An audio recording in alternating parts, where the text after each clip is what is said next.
Bien installé là-dessus. Je te montre 4 chaises mythiques qui ont révolutionné nos manières de nous asseoir. Déjà, tiens-toi bien, Pierre. On va parler des chaises qui ont révolutionné nos postures et aussi nos façons de nous affaler comme des sacs. On commence par la chaise Tonnet numéro 14. Elle a été créée en 1859. Elle est considérée comme la première chaise industrielle. En fait, elle est composée uniquement de 6 pièces de bois courbées et de 10 vis. C'est un peu la première chaise Ikea assez simple quoi finalement. On passe au fauteuil Hims Lounge qui a été conçu en 1956 par Charles et Ray Hims. Et là, on est sur du confort. Ah, on est bien.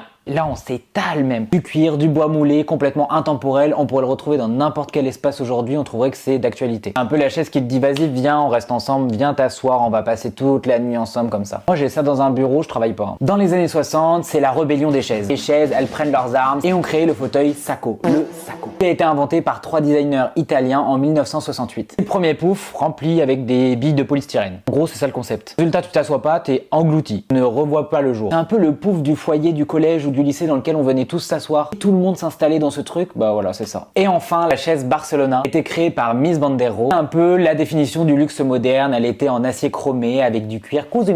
Moi, quelle chaise t'as préférée? J'irai m'affaler dans un petit canapé pour lire vos commentaires.